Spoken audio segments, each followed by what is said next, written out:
they also said like. I think they mean their internal system. Okay, I see. And so at the beginning of the Nigeria one, it says login with Google, Yahoo, and. So I set up an account for the Nigerian business. Okay, cool. Alright. I'll do it after this. I'll do it after this. John and I have been like, where are our letters?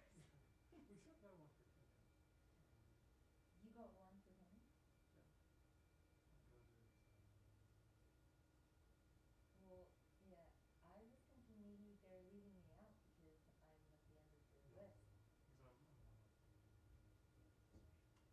Oh, okay, so you may not. Wednesday, I gave it yesterday about 12:30. I didn't get anything. And John says you haven't gotten anything either. Yeah, I think. Because I remember last trip as well. Yeah, they always exit. I'm vegetarian, they always exit to our food. Oh, okay. So like minor things. Okay. He's very apologetic. Okay. No, I'm sure. Okay, well, those two things can be done. Like I'll. Yeah, they're both. Okay, cool. It's actually good news.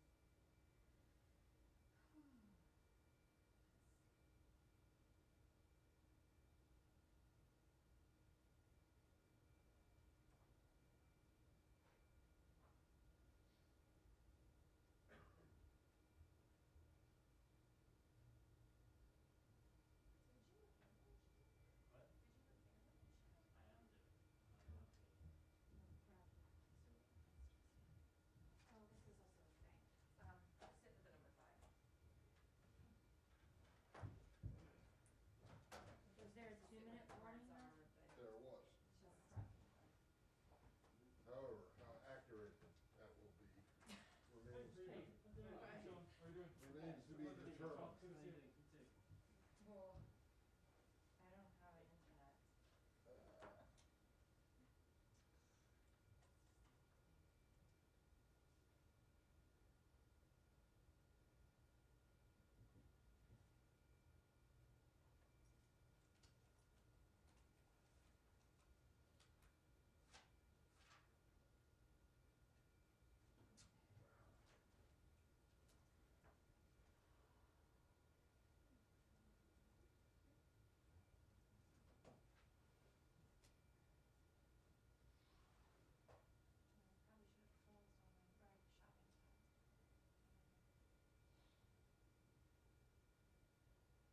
You want to get it to come up?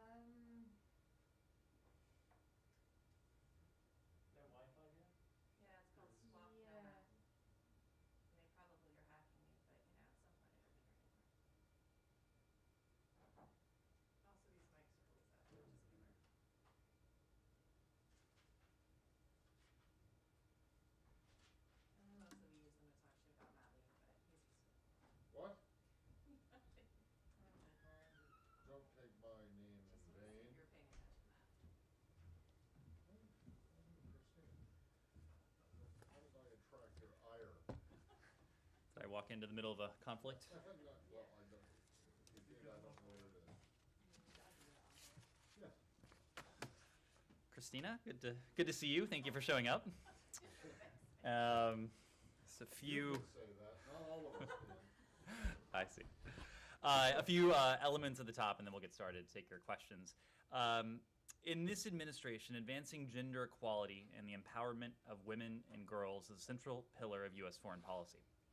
This includes promoting gender equity, gender equality, and the human rights of women and girls, and improved women's health outcomes. And that is why today, the United States has released an addendum to the 2020 Country Report on Human Rights Practices addressing reproductive rights. For many years, this section was included in the annual human rights reports. Secretary Blinken announced when he rolled out this year's, the 2020 report in March, that the department would renew the practice of documenting these issues via an addendum to each 2020 country report. And today, we are fulfilling that promise. Each 2020 country report, available online at state.gov, our website, now contains a section covering a broad range of women's health issues, such as maternal mortality, government policy adversely affecting access to contraception, access to emergency health care, and discrimination against women in accessing sexual and reproductive health care. The United States is committed to promoting women's health empowerment at home and abroad. Access to sexual and reproductive health services, including family planning and maternal health interventions, are life-saving. We know that. Women's rights are human rights, and we reaffirm our full commitment to promote and protect the sexual and reproductive health of all individuals, recognizing the essential and transformative role they play in gender equality and women and girls' empowerment around the world. Next, we are pleased to announce that Secretary Blinken will host Ukrainian Foreign Minister Dmytro Kuleba next week for the U.S.-Ukraine Strategic Partnership Commission. That will take place next week on November 10th. The U.S.-Ukraine Strategic Partnership Commission began in 2008 and has been an important mechanism for the United States and Ukraine to communicate and collaborate on shared priorities across a broad range of issues. 13 years later, the U.S.-Ukraine bilateral relationship has strengthened and matured, resulting in the need to refresh the charter to address the challenges of the 21st century and to reflect the elevated bilateral partnership we have with Ukraine. With the new charter, the United States and Ukraine intend to continue to advance the bilateral priorities set forth in the September 1 joint statement on U.S.-Ukraine strategic partnership. In addition, Assistant Secretary for European and Eurasian Affairs, Dr. Karen Donfried, is currently in Kiev, Ukraine, to meet senior leaders in the Ukrainian government. The meetings this week and next are an opportunity to reaffirm our commitment to and support for Ukraine's independence, its sovereignty, and its territorial integrity, including in the face of ongoing Russian aggression. And finally today, the U.S. Department of State is hosting a virtual town hall for Afghanistan resettlement stakeholders next Tuesday, that's November 9th, at 1:30 p.m. We'll provide updates on Operation Allies Welcome to the community of Americans working to support the resettlement of our Afghan allies. We, along with our partners, will share opportunities for individuals, for communities, for organizations to help welcome many of our newest neighbors. These Afghans have contributed greatly to our country. The event will be hosted by Assistant Secretary Don Liu. He'll be joined by Governor Jack Markell from the White House, Undersecretary Azra Zaya, Ambassador Tracy Jacobson, and Senior Bureau Official Nancy Izzo Jackson from the Department of State. Key external partners are also participating from Welcome.us, the Afghan American Community, and the Afghan EVAC Coalition. Individuals can register for the event and learn more by visiting our DipNote blog on our State Department website. And with that, I would be happy to take your questions. Thanks, Ed. I got two really brief kind of logistical ones, Sure. And they will hopefully be extremely brief. One, the IG came out with a report or an update to a report about gifts to senior officials, and it talked about kind of lax, maybe not lax is the right word, but the vault in which they're kept is not adequately secured. There are no cameras there, and I'm just wondering. I realize you don't speak for the IG, but why is the department, why is DS resisting this idea that you put a camera on this facility? Well, Matt, you're correct. We don't speak for the Inspector General. We very much appreciate the reviews that the Inspector General conducts, including this one. We will review it very closely as we do all products that emanate from the IG. But let me get there. But I've already stipulated that you don't speak for the IG, and I know you don't. But you also don't speak for the Department of State. So even though you stipulate something, I need to say it myself. I'm asking you what diplomatic security, which is a part of the Department of State and not the IG, why are they resisting putting cameras in there? I can tell you, Matt, that the Department of State has a special responsibility when it comes to accepting on behalf of the American people certain gifts. And we recognize, as the Constitution stipulates, that these gifts are not the property of the individuals to whom they are gifted in most circumstances, or the property of the American people. And so we recognize that as the custodian of some of these gifts, or at least for a certain time, we have a responsibility to safeguard, to protect them, to ensure they end up in the right place, wherever that is, according to policy and regulation at play. So we take that very seriously. We're going to review the IG findings very closely, as we always do. If it requires a change in our practices, I can guarantee you we will do that. You don't have a response on behalf of DS, not a part of the IG, as to the whole thing about cameras. I do not have anything to offer you today on whether we will install cameras in certain vaults. Okay, and then the second logistical one is that, I brought this up a couple times now, but now it's been almost 5 months since the swastika was found carved into the elevator. How's the investigation going? I mean, what kind of update can you give us? So Matt, you know that as soon as this abhorrent symbol was discovered, we sent a note, Secretary Blinken sent a note to the entire workforce, making clear that this was a symbol of hate. It was a symbol that the department leadership and the department writ large rejects. And everything that it symbolizes is everything that this department works day in, day out to counter in the world. Our Bureau of Diplomatic Security has launched an investigation. They launched that investigation immediately. As is the case with many investigations, I'm not able to provide regular investigative updates. If there are findings that are relevant and that are appropriate for public release, we will do that. But to go back to your first question, if there are additional steps that we can and should take appropriately to prevent these types of things from occurring in the future, we will not hesitate to do so.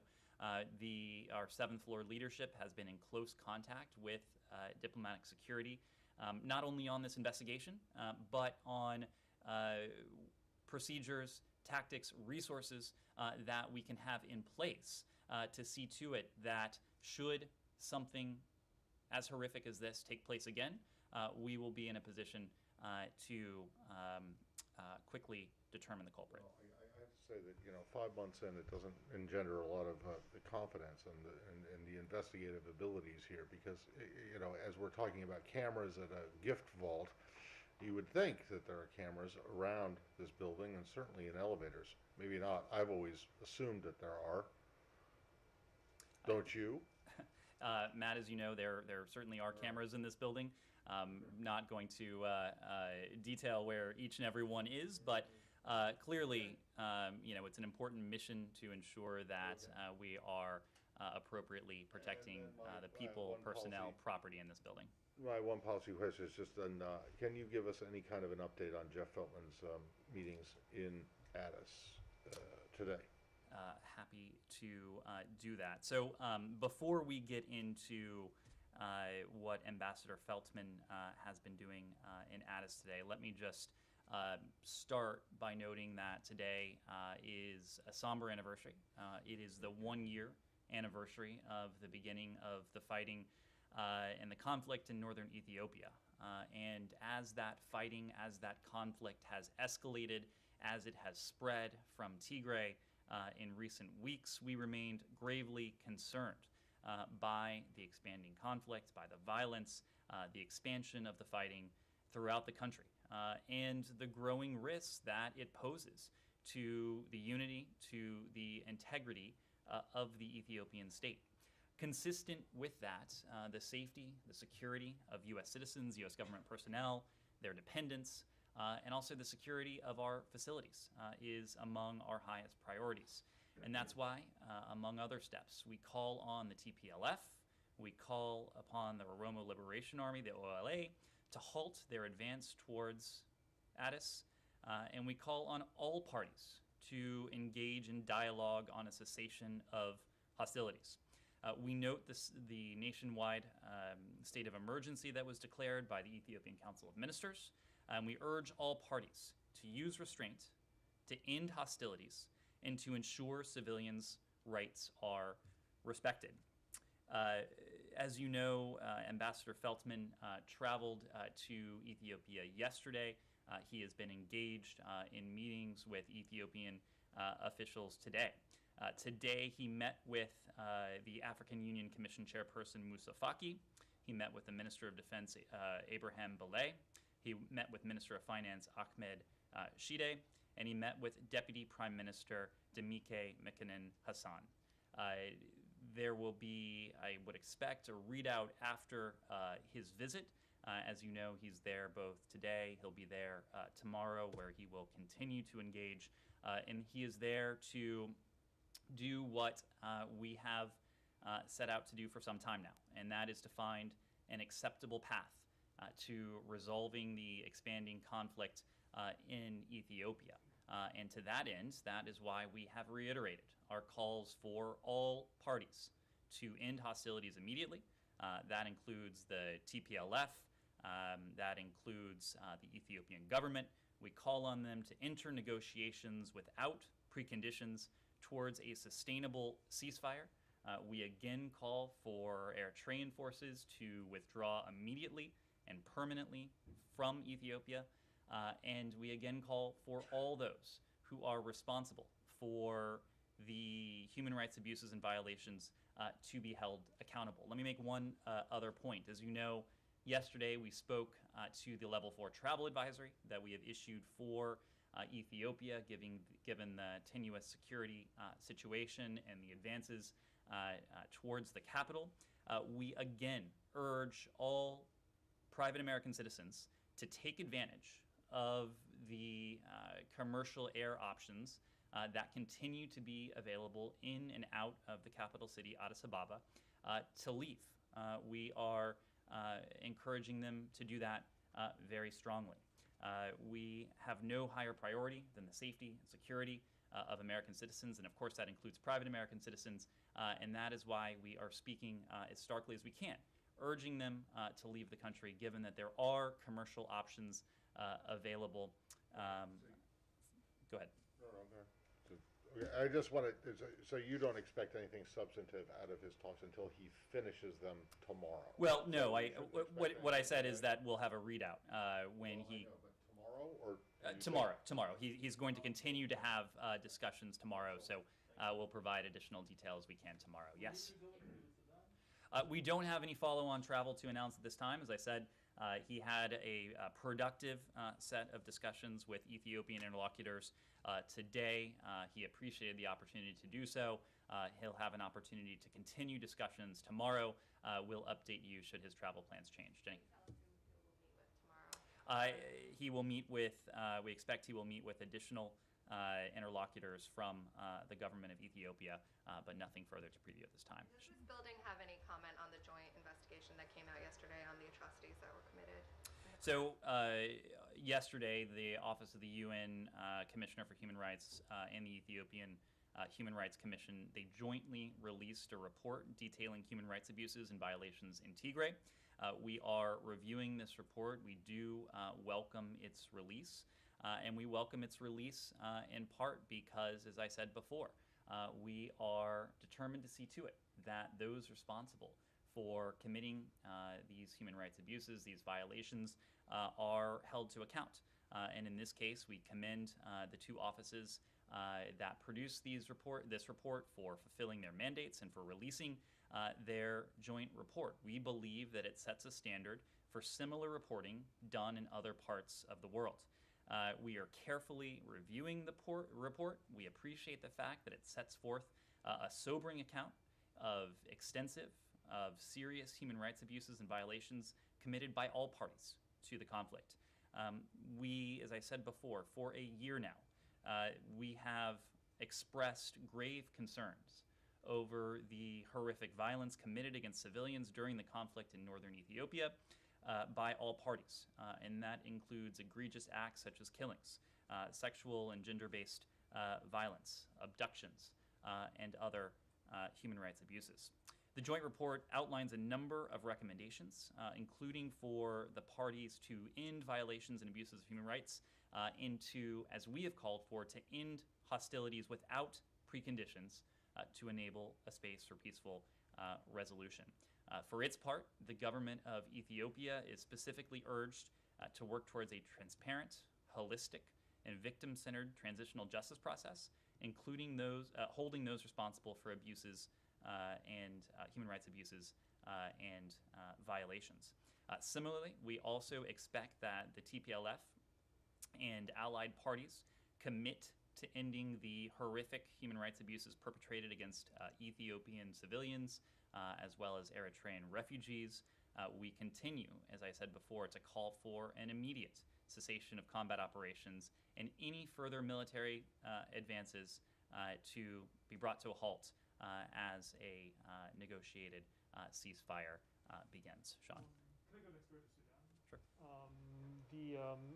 General Burhan just announced today the release of 4 ministers who had been detained, and is talking about the formation soon of another government of some form. How do you see these moves? Are these positive signs at all? How do you sense where things are going right now in Sudan? Well, since this military takeover, we have made very clear that we stand with the people of Sudan, who themselves have stood in the streets, have taken to the streets peacefully to make very clear that their aspirations for democracy remain, and they remain strong. We join the Sudanese people in calling for justice and accountability for the abuses of human rights, and we urge the military to end the internet shutdown and the state of emergency, and to your question, Sean, to release all civilian leaders and protest organizers detained since the takeover. So we have taken note of some of these actions, but again, we, and importantly the international community, and yesterday we spoke to a joint statement that we issued with our British partners, with our Emirati partners, with our Saudi partners, and much of the international community has issued a similar message, calling for restoration of the civilian-led democratic government and calling for a release of all of those detained since October 26th, when the military takeover occurred. Just to follow up with you, I mean, do you find that it's going in a slightly positive direction with these moves that we see here today, or is it premature? I wouldn't want to characterize it piecemeal. What we would like to do is to be able to characterize the restoration of the democratic transitional government when that takes place. And we are working with our partners around the clock. Secretary Blinken is engaged, Deputy Secretary Sherman is engaged, Ambassador Feltman is engaged, Ambassador Fee is engaged, as well as many others in this building towards that end. So when that takes place, that is when we'll be able to offer a broader characterization. Meyer. On that Quad statement that you mentioned with Saudi Arabia and others, notably absent was Egypt. And there has also been reporting that Sudanese Armed Forces Chief Burhan went to Egypt for secret talks to ensure that his plot has regional support. There's been reporting, I believe by us, but Wall Street Journal as well in the story yesterday. So what is the U.S. understanding of Egypt's role in this? Are you disappointed that Egypt was absent from that statement yesterday? And what are you doing to get them on board? That is 3 questions. Well, I will give you, I think, what is one answer. We have, I consistently make. The same one you gave yesterday? The same question? We have consistently, and I've consistently make the point that, except in the instance of joint statements, I speak for the United States. We will leave it to countries around the world to speak for themselves. Yes, What I will say is that as you have listened to the feedback from the international community since October 26th, leaders and organizations from around the world, from the African Union to the Arab League to the Organization of Islamic Cooperation, to individual countries, to countries acting together in unison, have come together to condemn the military takeover in Sudan. The Arab League itself released a statement urging all parties to, quote, fully abide by the constitutional declaration signed in August 2019 and to pursue dialogue.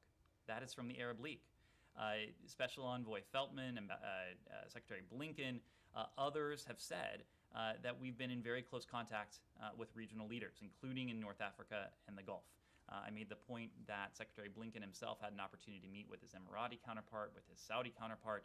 He's had discussions with other counterparts from the region and beyond regarding Sudan to make sure that we're closely coordinating and sending a clear message to the military in Sudan that first and foremost, they must cease any violence against innocent civilians. They should release all of those that have been detained since October 26th, and they should put Sudan back on the path towards democracy.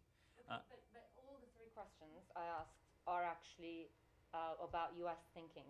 I'm not asking you to speculate or say why you think Egypt might be absent, and I think even that would be a fair question. What I'm asking is the U.S. disappointed that Egypt's not there? Is it hurting U.S. and the international community's effort to put pressure on Sudanese military? And what are you going to do to get them on board? These are squarely questions about what U.S. intends to do. Humaira, our impression is that whether we are talking to our partners in the UAE, to our partners in the Kingdom of Saudi Arabia, to our partners in Egypt, to our partners throughout the region, there is a real desire, there is a genuine desire for stability in Sudan, and yes, for a full restoration to a civilian-led government. That's precisely what our so-called Quad statement said yesterday. That is what the Arab League statement has alluded to as well. So you talk about the message that the Sudanese military is hearing. They are hearing this message loud and clear. They are hearing it from the United States. They are hearing it from a chorus of countries, organizations, and institutions that have made clear that the path to democracy must be restored in Sudan. There are positive incentives, but there are also repercussions, potential and real repercussions. When it comes to the repercussions that the United States has enacted already, we've spoken about the $700 million in emergency support funding that have been paused unless and until the path to democracy is restored. There are billions more in terms of debt relief, in terms of lending and financing from international financial institutions. That is beyond the message that we're hearing, that the Sudanese military is hearing from its neighbors, regional partners, countries further afield. Those are very real implications that they have felt, or in some cases they will feel, unless Sudan is restored to the democratic path. Right, so you're saying that message is strong enough, we don't need Egypt?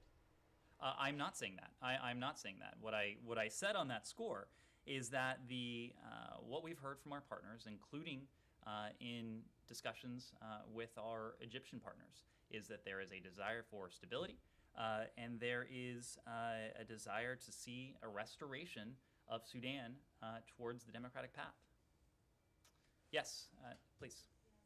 Questions. The first one is on Ethiopia, and the second one is about North Korea. So I'm a little confused about how close the TPLF forces are to Addis Ababa. So what is the State Department's assessment? Are they like outskirts of the capital? And my second question is about North Korean sanction. It's like China and Russia submitted a draft resolution yesterday to lift all sanctions on North Korea. And 2 days ago, Deputy Special Representative Jung Park had a consultative meeting with South Korean counterparts about humanitarian cooperation. So where are we now exactly in terms of like aid to North Korea? Where are we in terms of, what was the last part of the question? So humanitarian aid to North Korea. Got it. So in terms of Ethiopia, look, we are not in the habit of offering military assessments or tactical assessments from the podium. What we have said is that we are concerned by the expansion of the conflict, by the expansion of the fighting from Tigray and into surrounding areas. Of course, public accounts have spoken to the advance of the TPLF and the OLA and their allies, including towards the capital city. That is in part why we have urged, in no uncertain terms, American citizens to make arrangements to leave the country using the commercial options that remain available in and out of the capital city of Addis Ababa. It's also why we have underscored the need and the imperative for all parties to the conflict, the TPLF, the Ethiopian government, the OLA, and others, to engage in negotiations towards a ceasefire immediately and without preconditions. When it comes to North Korea, you were referring to I believe, a draft UN Security Council resolution on the part of the PRC in Russia. As you know, we don't comment on the internal workings of the UN Security Council system, but we do remain committed to the sanctions regime. We call on all UN members to fulfill their sanctions obligations under existing UN Security Council resolutions to limit the DPRK's ability to acquire resources and technology needed to advance its threatening and unlawful WMD and ballistic missile programs. We continue to seek sustained and serious diplomacy with the DPRK. We call on Pyongyang to refrain from provocations and to engage in discussions. Our goal, as we have said on any number of occasions, remains the complete denuclearization of the Korean Peninsula. We have no hostile intent towards the DPRK. Our intent is to engage in sustained, constructive diplomacy, including with the DPRK. We've also made the point that even when we have profound disagreements with a particular government or a particular regime, as of course we do in the case of the DPRK, we take into account the humanitarian conditions of the people of that country. And so we are concerned about the humanitarian situation in the DPRK. We are working with our allies and our partners to determine how we might be able to support the humanitarian needs of the North Korean people, and that is something that we're committed to do. Christina. Can I follow up on Ethiopia? The head of or a spokesperson for the TPLF was on the BBC. I think it was this morning, but it might have been last night, and was asked essentially, could you possibly be headed towards the capital? Is that your goal? And he said, no, we will. That is where we're going. So as you're selling to us, you're calling for a halt to military advances. Is that something the U.S. has communicated directly to the TPLF? And how are you working towards halting those advances? We have been in direct contact with the parties. We've been in direct contact, as I offered in some detail, to the Ethiopian government, including in recent hours. We've also been in direct contact with the TPLF. Who's making that contact? We don't have details to offer on that, but we have made our messaging very clear. We have done that in public, as you've heard from me today and yesterday, and in the preceding weeks and months, but we've also underscored that message privately as well. That the only solution in this case is for the parties to the conflict to engage in dialogue towards a negotiated ceasefire. That is the only way that the violence will be diminished and ultimately be abated. That is the only way that the humanitarian emergency that people in Tigray and surrounding regions are experiencing, that's the only way that humanitarian emergency will be mitigated. So we've been very clear with the parties in public and in private as well.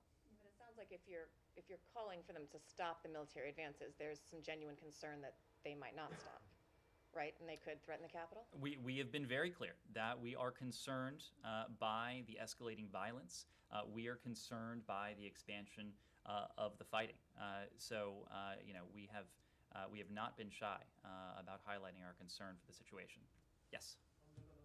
Ned, the Lebanese information minister has refused to resign, and Hezbollah condemned the American and external intervention in the Lebanese government affairs. Do you have any comment? We had an opportunity, as you know, to address this yesterday. Our point has been that we urge diplomatic channels to remain open between the parties to ensure meaningful dialogue on the pressing issues facing Lebanon. In this case, those diplomatic channels, Lebanon's ties in different forms with its regional partners and neighbors, are important not only for the sake of diplomacy, but also for the sake of the Lebanese people. On the topic of dire humanitarian conditions, the people of Lebanon have suffered for far too long from mismanagement, from corruption, from inflation, from other economic pressures that the international community, on an urgent basis, has sought to alleviate. As you know, the Secretary had an opportunity to meet with the Prime Minister. We did so on the margins of COP26 in Glasgow. We had an opportunity to meet with the Secretary had an opportunity to meet with his Emirati counterpart, with his Saudi counterpart. Lebanon was a topic of discussion, and the point of all of those engagements was to underscore that the needs of the Lebanese people, the need for channels of communication to remain open as we look for ways to alleviate the suffering of the people of Lebanon. But any reaction to Hezbollah statement condemning the external and the American intervention in the Lebanese government affairs? You are not finding the United States intervening in the government of Lebanon. What we are doing is using appropriate resources to help the people of Lebanon, to see to it that we can work with the international community to provide the people of Lebanon with much needed humanitarian relief. Well, and the military of Lebanon with what you might say is much needed military assistance, correct? Correct. The Lebanese Armed Forces is an important actor in Lebanese society, and we have, again, engaged partners in the region not to intervene in Lebanon's internal politics, but in an effort to help the people of Lebanon. And frankly, if I think there would be a desire to see all actors set aside their parochial agendas and to focus on the urgent needs of the people of Lebanon. Yes? Speaking about foreign intervention in Lebanon and Hezbollah, it takes us to Iran. And I apologize if you touched this yesterday, but with news that the Iranians are willing to come back to the table, I just want to ask again if it is the policy of the administration to lengthen and strengthen the deal, and if indeed, for example, the sunset clause, which expires in 2025, is something that you're absolutely intent on extending. Thank you for that. So let me just make one broad point before I get to your question. That under the terms of the 2015 deal, that there are provisions that expire within 15, 20, 25 years. But the most important provision, the requirement that Iran can never acquire a nuclear weapon, that never expires. That is permanent. What the JCPOA put forward was a permanent, was a verifiable mechanism to ensure that Iran is never able or allowed to acquire a nuclear weapon. So yes, we remain interested to determine whether we can achieve a mutual return to compliance with the JCPOA.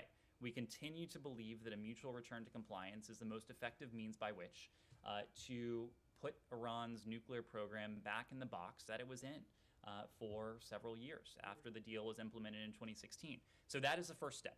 Now, your question was about lengthening and strengthening the deal. We have always said that as the first step, we want to see to it that Iran's nuclear program is once again constrained. And so that is why in the first instance we focused on determining whether a mutual return to compliance could be feasible. We remain interested in that. If we are able to achieve a mutual return to compliance, we will then use that JCPOA, the Joint Comprehensive Plan of Action, as a baseline to negotiate what we have, not only to lengthen and strengthen the provisions of the deal, but to put on the table and to discuss in a productive and hopefully useful way other issues of concern, issues that are of concern not only to the United States, but also of concern to our allies and partners in the region as well. So is that the framework, that the first step in negotiation is just to return to compliance? And if that's the case, why is there any incentive for Iran to go any further once they've agreed that? Absolutely. The most pressing challenge we face with Iran, and I would say in the Middle East more broadly, is an Iranian nuclear program that does not have the constraints that are spelled out in the JCPOA. So yes, our first priority is to determine whether we can negotiate a mutual return to compliance with the JCPOA, not as a means to salvage the JCPOA, but as a means to see to it that Iran is once again permanently and verifiably prevented from acquiring a nuclear weapon. Look, we are focused on that as our first step. We do hope we'll be able to get there, and we do hope from there we'll be able to engage in constructive diplomacy vis-a-vis the other challenges that Iran poses to the United States, to our allies, to our partners in the region. What leverage would you have beyond reducing sanctions? After that, they've come back to compliance. Then what leverage have you got? So we have tremendous leverage acting not only ourselves, but much more so when we act in concert with our allies and partners in the region. The forms of leverage, some of them are well known, some of them are included in the formula that is the predicate of the JCPOA. But again, right now we are focused on that first task, and that is to ensure that Iran's nuclear program is once again constrained, and that Iran is once again permanently and verifiably prevented from acquiring a nuclear weapon. Can you just drill down on what it is your understanding, what is it in the JCPOA that you understand to mean that Iran commits to a permanent and verifiable situation where it will not acquire a nuclear weapon? Is it the NPT, the mention of the Non-Proliferation Treaty in the JCPOA? Is it the fatwa? What is it? Because otherwise it's not in there. So if it's your understanding that that's what it is that makes it permanent, okay, but is that what it is? So the verification and monitoring stipulations of the JCPOA. No, but you asked about a couple elements. So the verification and monitoring elements of the JCPOA, they do not expire. We're not reliant on any proclamations or fatwa, to use the term you did, that the Iranian government has put forward. What we are relying on are the international instruments that have been negotiated and that until recent years had been in place, that had permanently and verifiably constrained Iran's ability to acquire a nuclear weapon. They hadn't permanently done it. There might have been it might be verifiable in terms of limits. It's verifiable in terms of what the deal sets out to be verifiable. But I don't understand. Is the permanence that you're talking about? Is it your understanding? And cover the whole negotiation. I still don't get what the permanence here is, unless it is you're hanging your hopes on Iran's compliance with an NPT. The NPT is an important tool. It is an important complement to the JCPOA.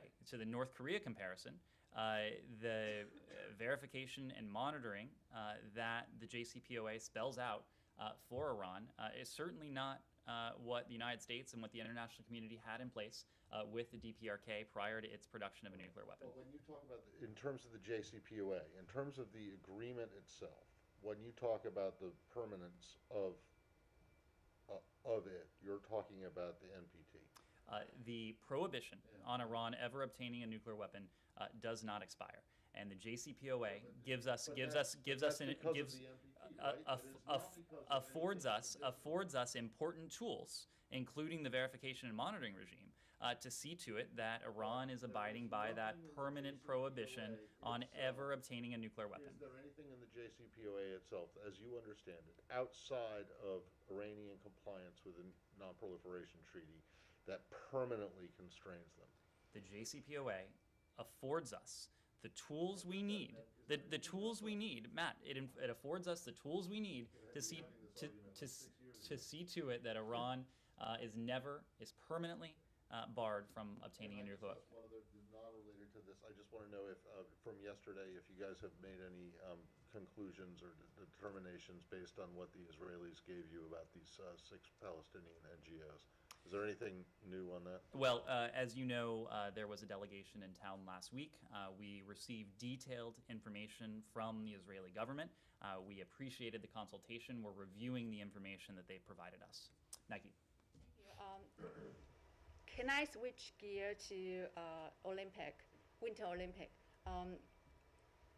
It will start in 3 months. Has the U.S. government made a decision on whether or not to participate in the Winter Olympics? The reason I ask is because the G20 leaders declaration, which the U.S. is part of, appear to give the wordings to give the nod. I'm sorry, I missed the last part of your question. Right, the wordings in the G20 leaders declaration appeared to give the nod. Look, I don't have anything for you beyond the text of the G20 communique that you referenced. As for the position of the United States, don't have anything new. But what I will say, and what should be clear, is that we continue to have profound concerns about the situation in Xinjiang and a number of other issues pertaining to human rights in the PRC. Sean. Correctly, that the U.S. government is not boycotting Beijing to host the Winter Olympic. The reason I ask is because the wordings in that declaration said the G20 leaders look ahead to Beijing Winter Olympics and Paralympics 2022 as opportunities for competition for athletes from around the world, which serves as a symbol of humanity's resistance. Again, I don't have anything for you beyond the text of that communique, but we have been crystal clear about where we stand on what is transpiring in Xinjiang and the human rights abuses that have and that are taking place within the PRC. Sean. The Beijing-based foreign correspondents, the FCCC, the Foreign Correspondents Club of China statement this week to express. So on a number of occasions, we've discussed press freedom with our PRC counterparts. We urge PRC officials not to limit freedom of movement and access for journalists, and to ensure that they remain safe and able to report freely, including at the Olympic and the Paralympic Games. Sean. The International Criminal Court said yesterday that there'll be an investigation on whether crimes against humanity were committed in 2017 in Venezuela. Does the United States have a position either on this investigation, whether crimes against humanity were committed, and on Venezuela, that being Maduro actually cooperating with this? Well, we take note of the ICC's Office of the Prosecutor to open an investigation into the situation in Venezuela. This decision follows a preliminary examination phase initiated through a referral from a group of states parties to the Rome Statute, including countries that share the commitment we have to a peaceful, democratic future in Venezuela. As we've said, we support efforts to establish a peaceful, stable, and democratic Venezuela. We also support justice and accountability measures and programs that strengthen democratic institutions, transparency, and the rule of law, as well as inclusion, economic empowerment, and access to information in Venezuela. We remain committed to promoting accountability for human rights violations and abuses, and for justice for victims of atrocities. We and many of our like-minded democratic allies and democratic partners are united in denouncing the human rights violations and the human rights abuses that are occurring in Venezuela. Sure. It's been a couple weeks since the CITGO 6 were taken from house arrest. Do you have any update on them and their whereabouts right now? Well, as you know, the safety, the security, the safety of all wrongfully detained U.S. nationals is among our highest priorities. We call on the Maduro regime to release them immediately, the Citgo 6, so that they can return home to their families in the United States. Whether the context is Venezuela, whether the context is any other country, using wrongful detention as a bargaining chip represents a threat to safety of everyone traveling, working, and living abroad. We oppose this practice everywhere. We oppose this practice anywhere. The department, including our Special Envoy for Hostage Affairs, Ambassador Carstens, we are committed to bringing these Americans home. We are also committed to bringing home another wrongfully detained American citizen, Matthew Heath. We are in frequent touch with the families of the wrongfully detained Citgo 6, and that they have reported to us that the Citgo 6 have been moved back to prison. At this time, however, we don't have independent confirmation of their precise whereabouts or where they've been taken. Yes, please. And on Syria, it looks like Turkey is building up forces in northeastern Syria to attack the Kurds there. Do you have any reaction? I don't have a specific response to that. We have called on all parties to respect the ceasefires that are in place. Humara. Just on Israel, Ned, I don't think we've asked this the past couple of weeks. Is the administration still going ahead with reopening consulates in Jerusalem? I can tell you. I can tell you you were not here yesterday because we did discuss this yesterday. Oh, sorry. Yes, we've been clear. The secretary has been clear. He's spoken to this on a couple of occasions now, but don't have any update beyond that. But is there a timeline? I don't have a timeline to offer for you at the moment. Yes, Sean. I think we've discussed this a little bit ago, but not in the past couple of days. Burma. Danny Fenster, the new charges against him. Do you have anything to say about that? So this goes back to the priority I was speaking to regarding the welfare and the safety of American citizens detained overseas. We remain deeply concerned over the continued detention of Danny Fenster. He was working as a journalist in Burma when he was detained. His detention, the detention of so many others, it's a sad reminder of the continuing human rights and humanitarian crisis facing the country of Burma, facing the Burmese, but also facing foreign nationals, including Americans who happen to be in Burma. We are closely monitoring Danny's situation and his case. We're continuing to press the Burmese regime to release Danny immediately. We are aware that the regime recently did bring additional charges against Danny. The profoundly unjust nature of Danny's detention is plain for all the world to see, and these charges only put a further spotlight on that. Again, the regime should take the prudent step of releasing him now. Yeah. Quickly, a different topic there, but Bill Richardson's visit. Do you have anything to say about, particularly his meeting with the junta chief, whether that's on message for what the United States wants? Obviously, he's going in private capacity. Do you have any view about his trip? Well, we're aware of his trip. As you said, he was acting. I believe the trip has come to a conclusion, but he was acting in a private capacity. This was a private effort by the former governor to visit Burma. We know that he has extensive experience working on humanitarian issues.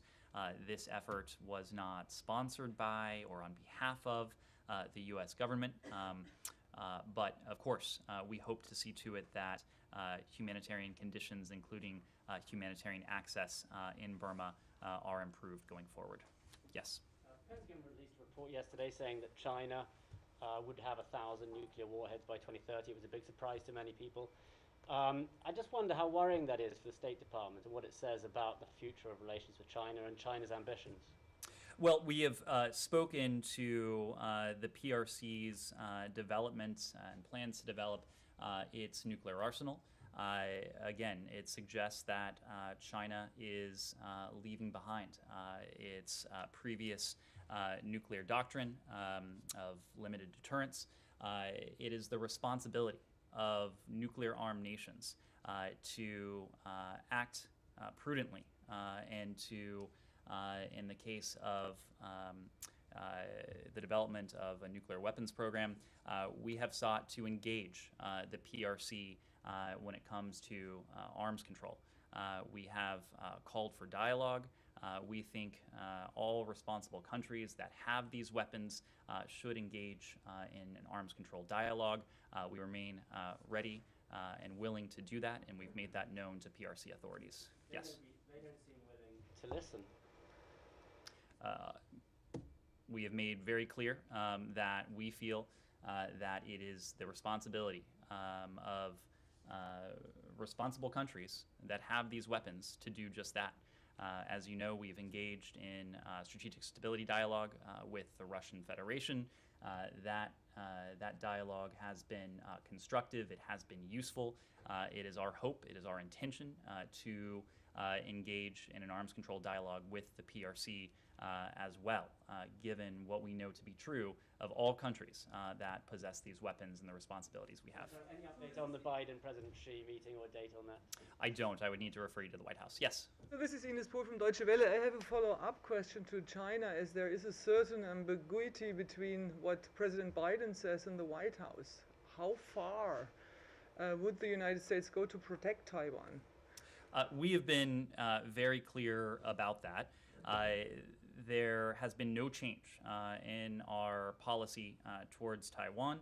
Our defense relationship with Taiwan is and has been guided by the Taiwan Relations Act.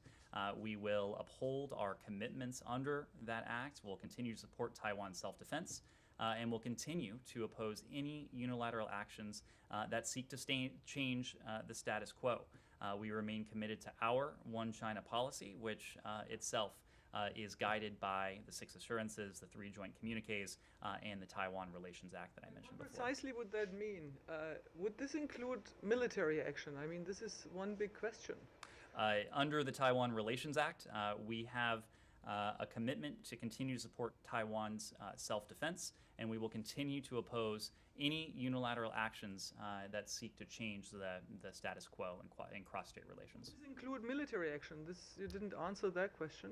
The Taiwan Relations Act spells this out. We will continue to act consistent with the Taiwan Relations Act. You said our One China policy. So is that an indication that it's different than China's One China principle? We have a One China policy that is distinct from the PRC's version of it. Thank you all very much. Thank you.